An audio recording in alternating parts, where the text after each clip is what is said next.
El Holocausto.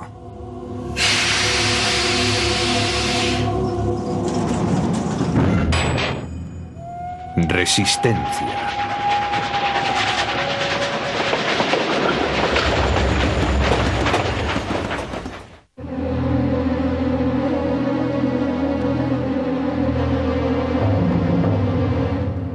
Primavera de 1943. A pesar de las imágenes de propaganda de victorias alemanas en el Cáucaso, la verdad no puede ocultarse durante más tiempo.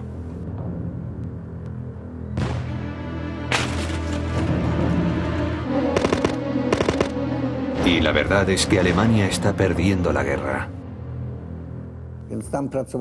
En el gueto de Varsovia trabajaban aproximadamente 2000 personas arreglando uniformes para el ejército alemán. También remendaban los uniformes que llegaban del frente. Nos poníamos muy contentos cuando estaban manchados de sangre. Eso significaba que los alemanes también morían y que las cosas no les iban bien en el frente oriental.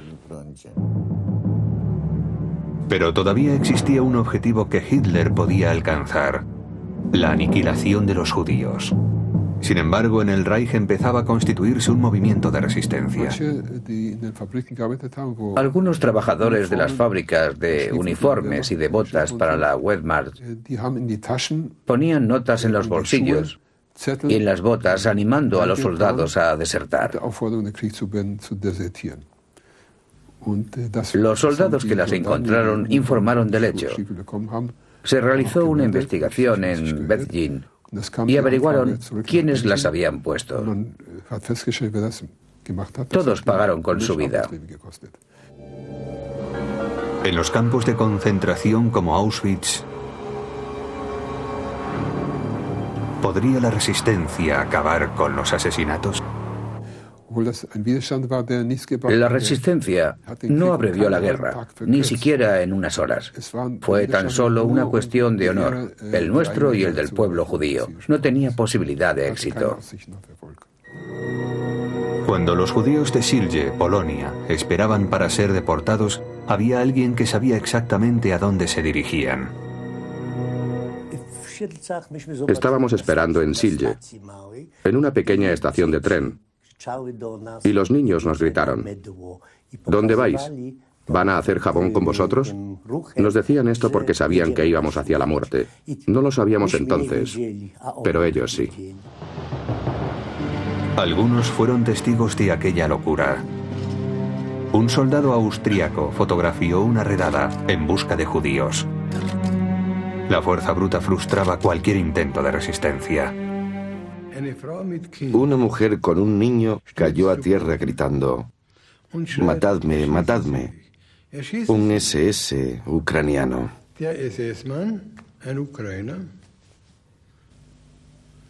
Cogió la cabeza del niño, la puso sobre la de la madre y disparó atravesando las dos. Luego dijo orgullosamente: «Solo un tiro». El fotógrafo trató de protestar, pero se dio cuenta enseguida de que a la vida se le concedía muy poco valor. Se dirigió hasta un SS con nosotros. Y este le dijo: «Sal de aquí inmediatamente, porque va a llegar otro tren y entonces conocerías Treblinka desde dentro». Treblinka se convirtió en una fábrica de muerte. 900.000 judíos murieron allí. La mayoría no sabía lo que les aguardaba. Yo veía cómo entraban en las cámaras de gas. Ellos no lo esperaban. No lo sabían. Veía cómo los alemanes y sus ayudantes ucranianos los forzaban golpeándolos. Estaban a 2 metros de mí. Veía sus caras y a los niños. Lo veía todo. Y todavía lo sigo viendo hoy en día.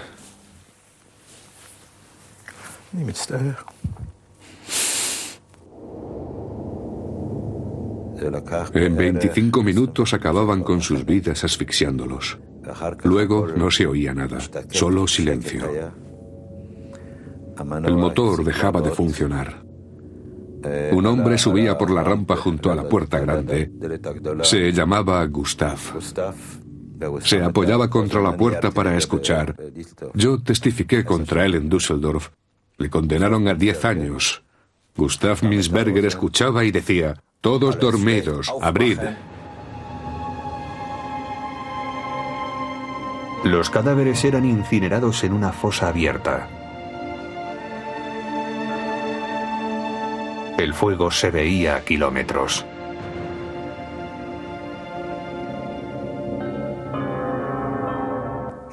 Teníamos vecinos a menos de 200 metros de Treblinka que desgraciadamente no sabían nada. Pero el humo les molestaba. Se quejaron a los alemanes de que el humo y el olor no les dejaba dormir. Qué ingenuos eran nuestros vecinos polacos. Pero otros polacos no miraron hacia otro lado. En la resistencia propusieron un audaz plan a los aliados. Permitir a los líderes occidentales hacer una declaración pública que parase el exterminio de los judíos llegó a ser parte de la estrategia de guerra.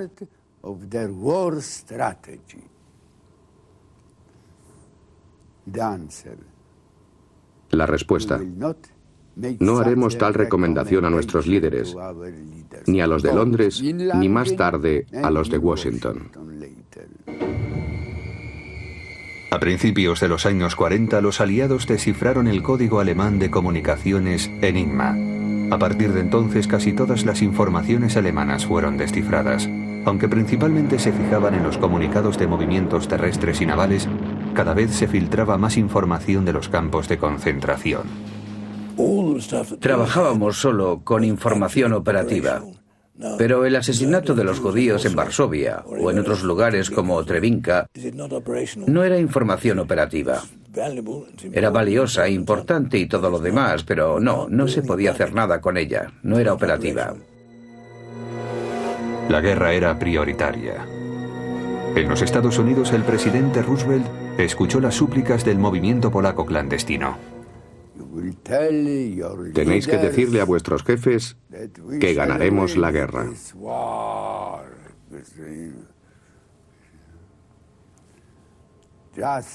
La justicia, la libertad vencerán.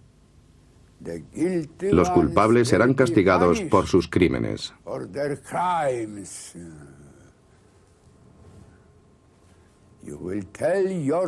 Decidle a vuestro país que este movimiento es amigo suyo.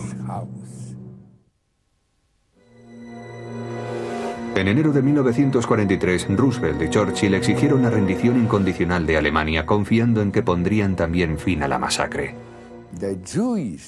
Debían conocer la tragedia de los hebreos. Probablemente fue doloroso y embarazoso para ellos. Pero lo que les ocurría a los judíos, como llegué a darme cuenta, no era más que un asunto secundario.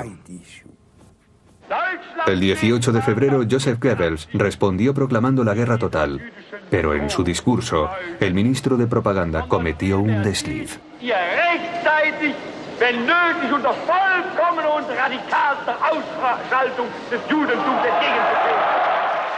Exterminación era lo que quería decir. Todavía vivían más de 30.000 semitas en Berlín. Las deportaciones supusieron la presión psicológica más terrible que se pueda imaginar. Cada vez deportaban a más parientes o conocidos. Desaparecían toda clase de personas. Un vecino, o puede que un familiar que habíamos visto ayer mismo, desaparecía de repente. No es que ya no estuviera allí, es que ya no recibirías nunca más una carta o postal suya. Sencillamente desaparecía. Desde enero hubo trenes que empezaron a circular entre Berlín y Auschwitz.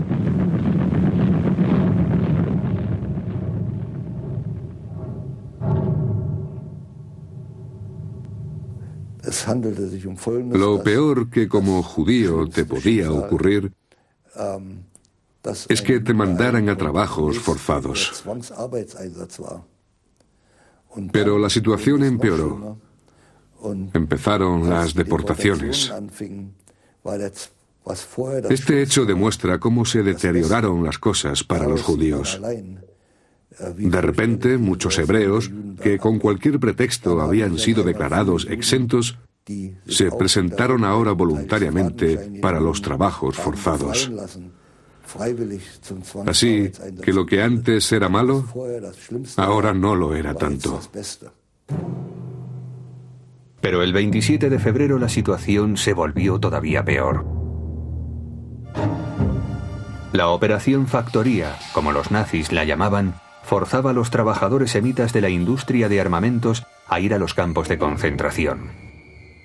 De repente, por la mañana temprano, a eso de las 8:30, tocaron la sirena y apareció el llamado capataz ario, alemán o cristiano diciendo: «Rápido, rápido, apagad todas las máquinas, todo el mundo al patio». Hasta entonces, los que tenían parientes que no eran semitas podían quedarse en Berlín. Los que iban en el camión eran los que tenían parentesco con los arios. Algunos estaban casados con una mujer aria o cristiana, otros eran de raza mixta en primero o segundo grado. Uno era de raza mixta con privilegios, otro era judío, según la definición nazi. Estaba claro que iban a hacer algo poco común. Para nuestra sorpresa, el camión entró en la ciudad, en el mismo centro, en la Rosenstrasse, al lado del Alexanderplatz, que entonces y ahora era el centro de Berlín.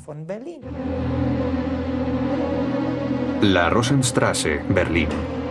En ella hacinaron a más de 1000 personas en un antiguo edificio de oficinas. Hombres, mujeres y niños. Los miembros de familias cristianas se enteraron enseguida de lo que les estaba ocurriendo a sus familiares semitas. La noticia se propagó en Berlín como la pólvora. Algunos judíos no habían sido deportados al este, sino llevados a la Rosenstrasse. Para los que estábamos en este lugar, surgía un nuevo rumor a cada instante. Se decía, por ejemplo, que los que fueran de raza mixta serían fumigados, así como los trabajadores forzados que podían tener hijos. Una hora más tarde se decía: no, nos van a deportar a Theresienstadt. A la mañana siguiente, los familiares de los recluidos fueron a la Rosenstrasse y permanecieron en silencio protestando contra la detención de sus familiares. Mi tía Frida, mi frágil y tímida tía, la tía Ana y todas las tías que se habían resistido a luchar hasta ahora estaban allí, unidas de la mano. Fue la primera y única manifestación en Alemania en apoyo a los judíos. Algunas veces había tanta gente que el tráfico tuvo que ser desviado. Acordonaron la Rosenstrasse, que estaba justo en medio de la ciudad. Era una calle pequeña y estrecha. Un autobús que pasaba por ella fue desviado. Hubo instantes en que se remolinaban 1000 personas, en otros reinó la calma. A veces se oían gritos de «devolvednos a nuestros niños» o «devolvednos a nuestros hombres», gritos así. En la noche del 1 de marzo de 1943, los británicos realizaron el mayor bombardeo contra Berlín hasta la fecha. Para los prisioneros en la Rosenstrasse, los refugios antiaéreos permanecieron cerrados. Nos pareció que los bombardeos eran como una liberación. Los estábamos esperando.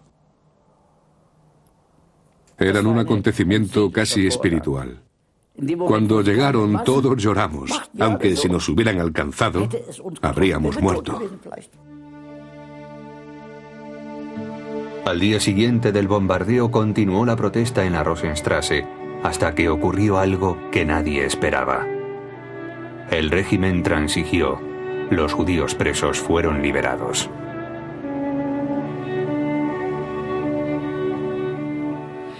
Nunca hubiera ido a salvar a nadie. No soy una heroína, ni tampoco las otras mujeres.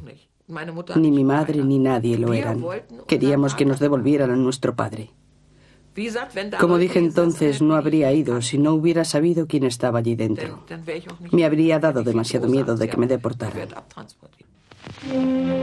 Otros protestaron también. En marzo, Los dirigentes semitas de Nueva York organizaron una protesta masiva en el Madison Square Garden. Se hizo una llamada humanitaria. There are 4 million Jews surviving in Europe. The Germans have promised to deliver to the world by the end of the year a Christmas package of 4 million dead Jews. And this is not a Jewish problem. No querían hacer mucho caso. Los judíos no lo creían del todo. Yo no quería creerlo porque hacerlo era pensar que no había esperanza. Sin embargo, conocíamos la magnitud del crimen. En respuesta a la protesta, representantes de los Estados Unidos y de Gran Bretaña se reunieron en las Bermudas. En la agenda, salvar a los judíos de Europa. Pero en realidad, los delegados tenían las manos atadas. Fue meramente una conferencia gubernamental en una isla. No se admitió a nadie más. Se mantuvo en secreto. Y el mayor de ellos fue la decisión tomada, no hacer nada. Fue el peor momento de nuestra historia.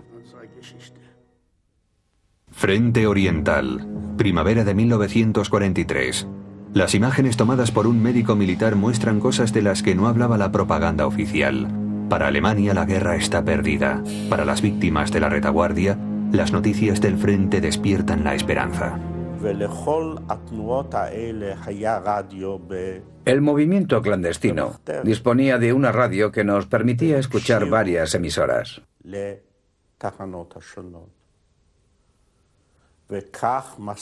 Eso significaba que podíamos enterarnos de lo que sucedía en el frente,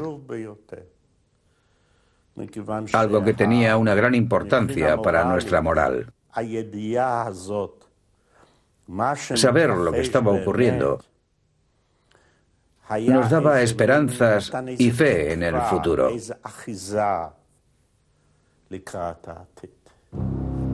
En el gueto de Varsovia, 300.000 hebreos fueron deportados, pero todavía quedaron en él otros 60.000. Surgió la esperanza debido a la derrota alemana. Pero por otra parte, el frente estaba todavía demasiado lejos.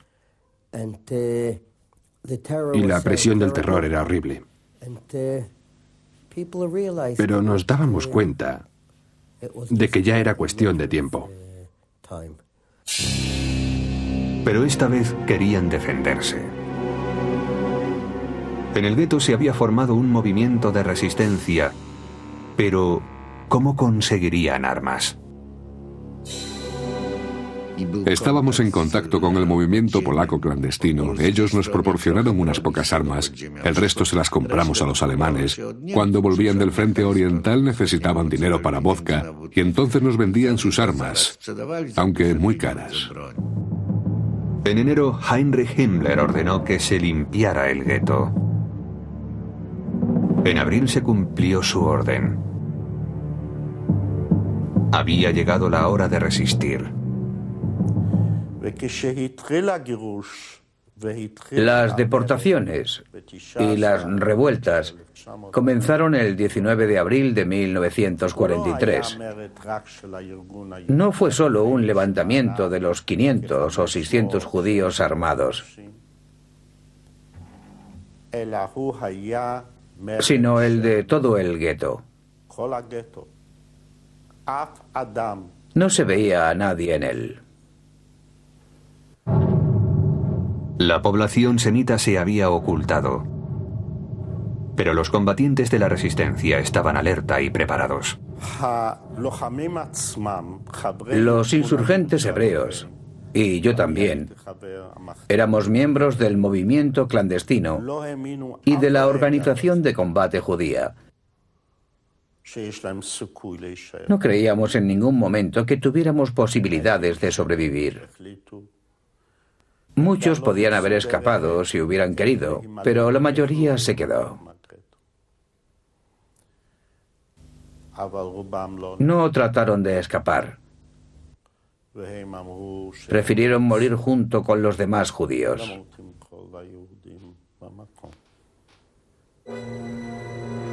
Los primeros enfrentamientos comenzaron cuando incendiaron un vehículo armado alemán. A continuación y de forma inesperada, las SS se retiraron. Nadie creía que sobreviviríamos, yo tampoco. Pero quería hacer algo. Quería vengarme de aquellos que habían matado a mi familia, mis amigos, mi gente. 20 de abril de 1943. Día siguiente a la invasión alemana del gueto de Varsovia. Es el cumpleaños de Hitler. La resistencia del gueto debía ser aniquilada de cualquier modo.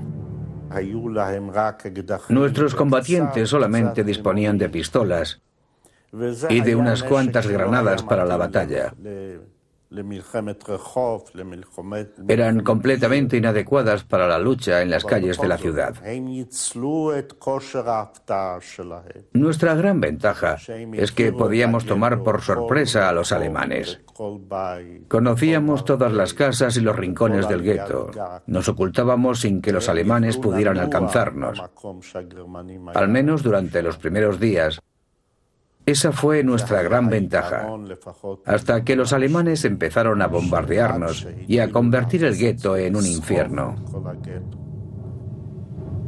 El gueto de Varsovia. Estas fotos pertenecen a un álbum que conserva el general de las SS, Jürgen Stroop. Volviendo un día de Varsovia, iba sentada junto a unos oficiales de las SS. Mi casa estaba en Viena, así que tenía por delante un largo viaje en autobús. Los oficiales de las SS bebieron bastante licor y empezaron a contarnos lo que habían hecho con los judíos. 12.000 semitas murieron durante el levantamiento de Varsovia. Acribillados, sofocados, incinerados. Nos contaron cómo mataban en masa a los judíos, hombres, mujeres y niños. Estaban muy orgullosos y presumían de ello. Durante el viaje no hacían más que beber aguardiente y el alcohol les soltó la lengua. Este niño sobrevivió a aquel infierno.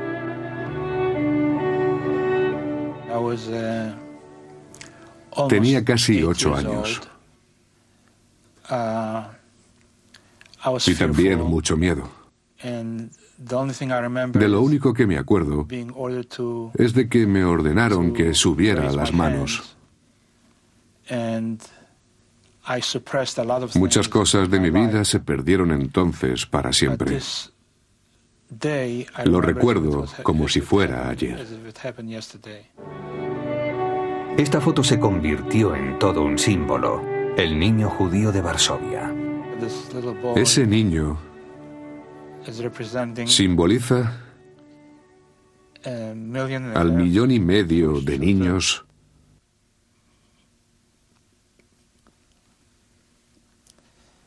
que fueron asesinados por los alemanes.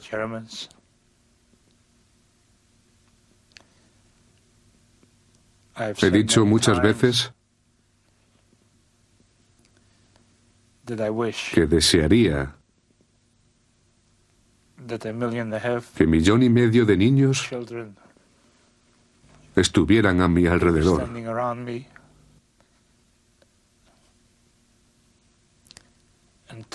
y que dijeran al unísono que esa foto era suya.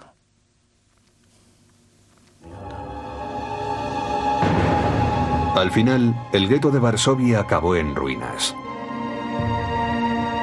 Pero existían todavía otros 89 guetos que seguían luchando.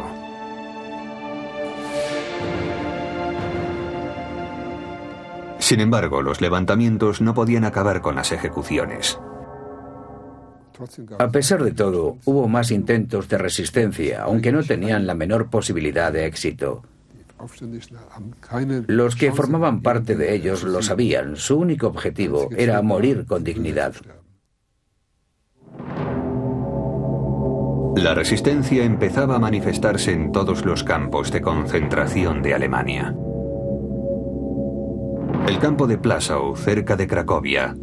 Imágenes tomadas por un polaco arriesgando su vida. Cuando las cosas no podían empeorar más, los prisioneros decidieron luchar. Nos podían matar y cortarnos en pedazos, pero no conseguirían meternos en las cámaras de gas. Esa era la peor forma imaginable de morir. Fue entonces cuando oímos por primera vez rumores de planes de escape en masa, pero todavía no eran más que rumores. Desde principios de 1943, los prisioneros semitas habían planeado escaparse de Treblinka. En julio, corrió el rumor de que se iba a cerrar Treblinka y de que iban a asesinar a todos los prisioneros. No había tiempo que perder, pero se necesitaban armas.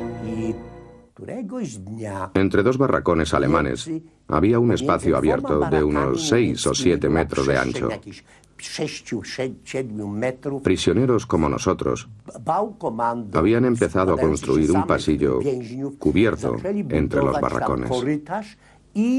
El pasillo era para unir los edificios y para servir como espacio adicional por si era necesario. No tenía ventanas, solo un pequeño tragaluz con una rejilla. Estaba muy claro que pretendían guardar armas allí. Más tarde, hubo un momento de suerte.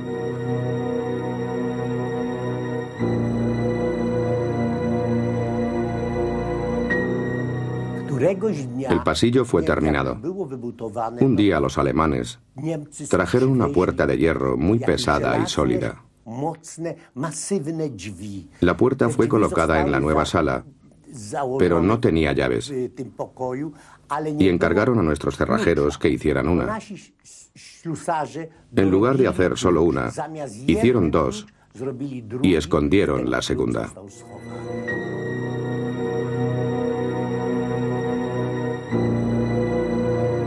Treblinka, 2 de agosto de 1943.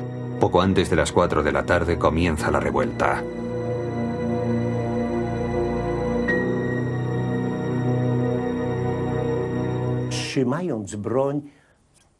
De repente oímos una explosión cerca de los barracones alemanes. Esa era la señal de comienzo. Disparamos contra los guardias ucranianos, nos abrimos paso hacia la puerta y luchamos contra ellos.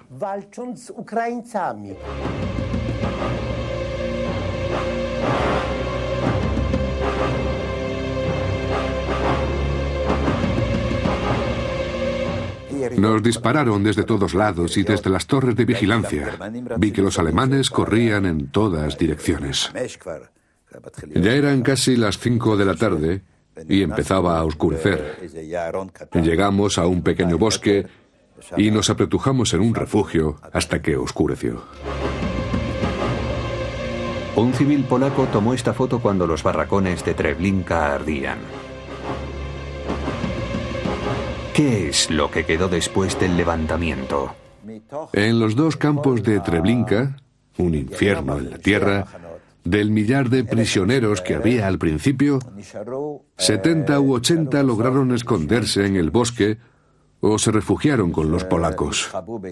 Algunos los acogieron por dinero, otros gratuitamente. Otoño de 1943. Sobibor, una fábrica de muerte cerca de Lublin. Aquí la resistencia necesitaba un líder.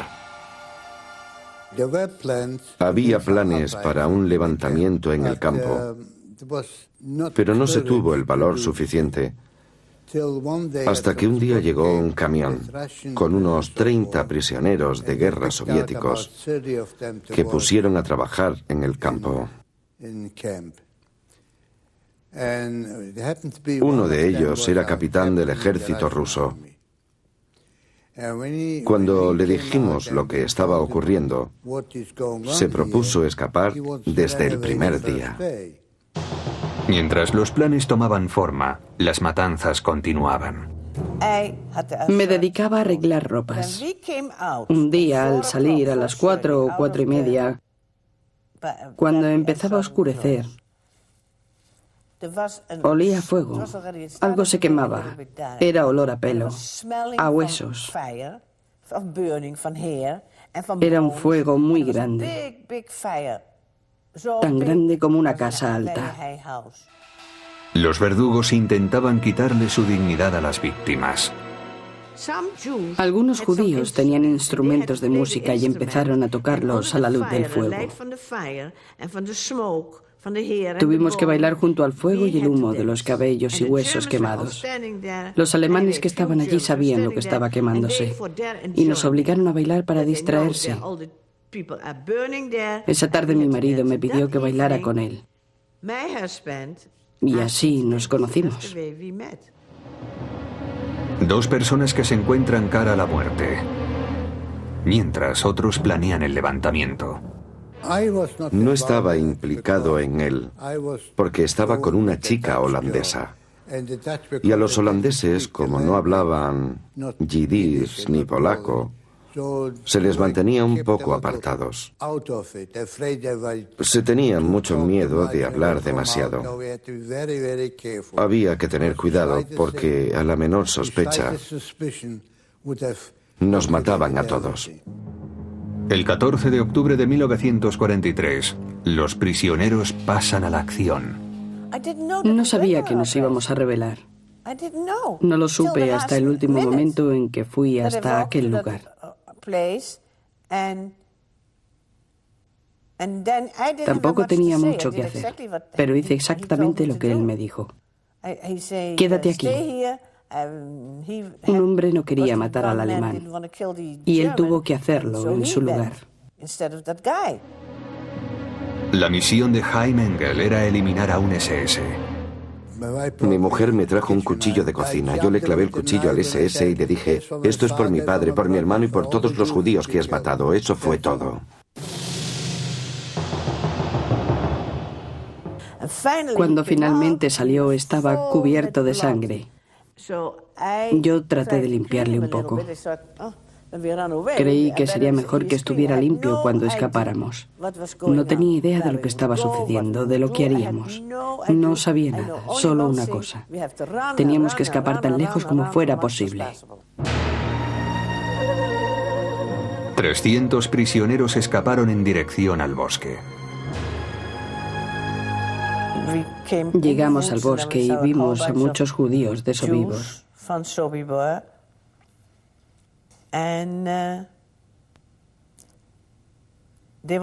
No nos querían porque yo no hablaba su idioma. Una mujer holandesa, ¿qué estará haciendo aquí? Tenían un fusil y quisieron matar a Chaim. Yo me puse delante de él y no dispararon.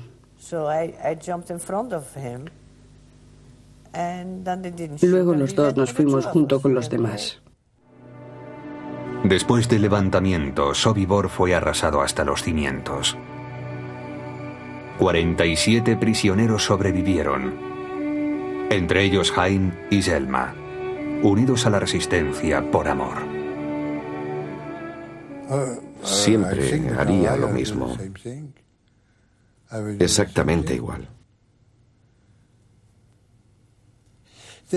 Creo que es por mi carácter. Si quiero a una persona, hago por ella lo que sea.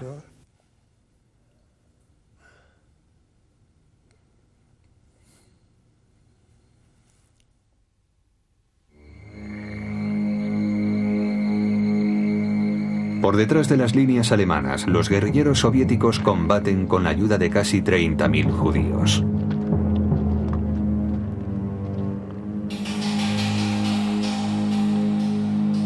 Que no siempre son recibidos con los brazos abiertos.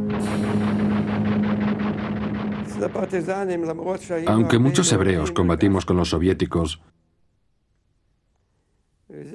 no fuimos realmente bien aceptados. Seguíamos siendo judíos. Eso lo dice todo. Nunca nos dieron armas suficientes. Los mandos intermedios eran prisioneros de guerra fugados. Estaban intoxicados por la propaganda nazi contra los judíos. No era fácil ser partisano si eras judío. Pero no tenían otra elección. Solo los que se unían a los partisanos tenían posibilidades de sobrevivir. Junto con el resto de mi grupo, éramos 18. Decidimos entrar en contacto con ellos. Para mí era cuestión de vida o muerte. Lo principal era salir del gueto. No importaba quiénes fueran, tanto si eran forajidos como si eran partisanos. Que me sacaran de allí, esa era mi preocupación inmediata. En otoño de 1944, el ejército alemán se encuentra en retirada.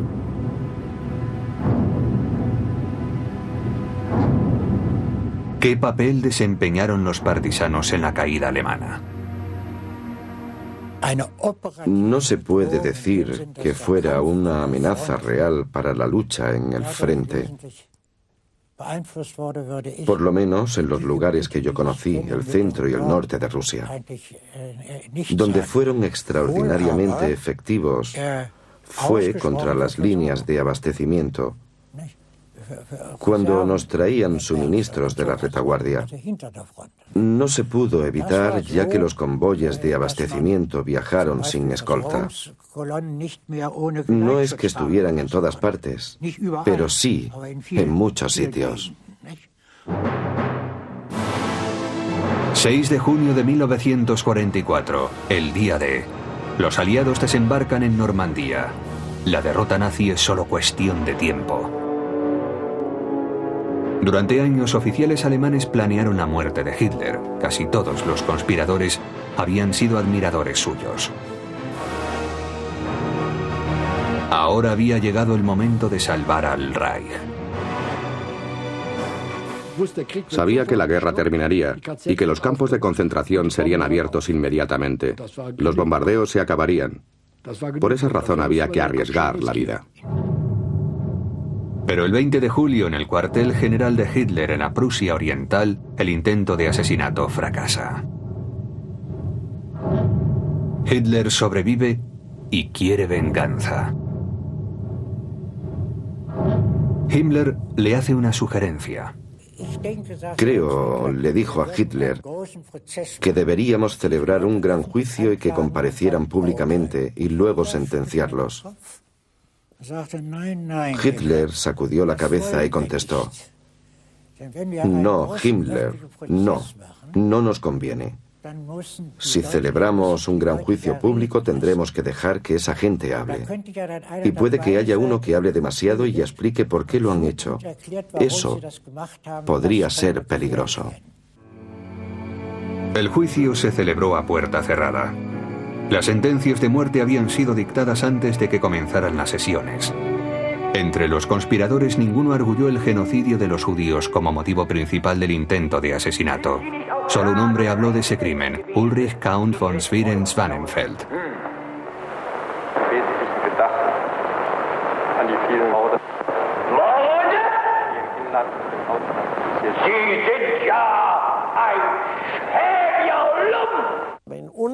En nuestro círculo, el trato dado a los judíos fue lo que originó nuestra oposición al Tercer Reich.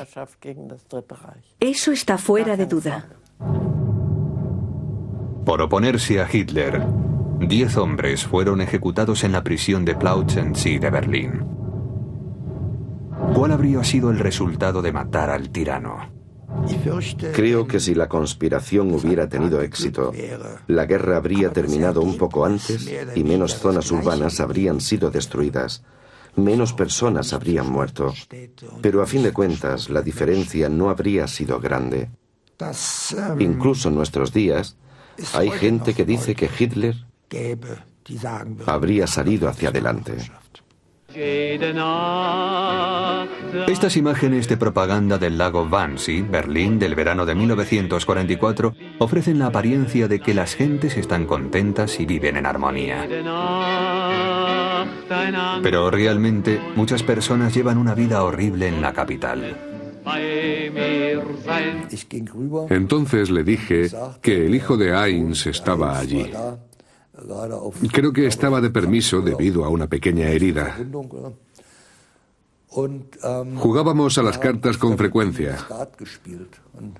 Me acerqué a él y le dije: Herr Drossel, vamos a jugar a las cartas. Estupendo, ahora voy, me contestó. Vino y Gerges hizo como si barajara las cartas. Puso la baraja sobre la mesa y le dijo a continuación: Herr Drossel, tengo que decirle algo. No le hemos pedido que venga para jugar a las cartas. Herr Drossel, tenemos que decirle que somos judíos y que estamos viviendo aquí ilegalmente. Hemos oído hoy que nos han traicionado y no sabemos qué hacer. ¿Podría ayudarnos de alguna manera? Cualquiera que ayudara a los judíos arriesgaba su vida. Herr Drossel, vestido con su uniforme de teniente, militarmente muy correcto, se levantó y nos dijo: muy bien, estén tranquilos y no se preocupen. Voy a hablar con mis padres y volveré lo antes posible para informarles. La pregunta es: ¿cómo reaccionaría el teniente? Cuando estuvimos solos, mi padre no lo dudó un momento y me preguntó: ¿tienes algún plan? Para él lo natural era que les ayudáramos. Yo le contesté: primero les diremos que vengan con nosotros a Tempelhof. Luego veremos qué es lo que ocurre. En Berlín, solo 1.400 hebreos pudieron sobrevivir al Holocausto escondiéndose. La noche anterior llevamos el equipaje. Herr Drossel hijo le dio a Gerges su pistola de servicio y le dijo: si esos cerdos vienen durante la noche, asegúrese de acertar. La guerra ha terminado, o va a terminar muy pronto. Es mejor que no se dejen matar en 3 o 4 semanas.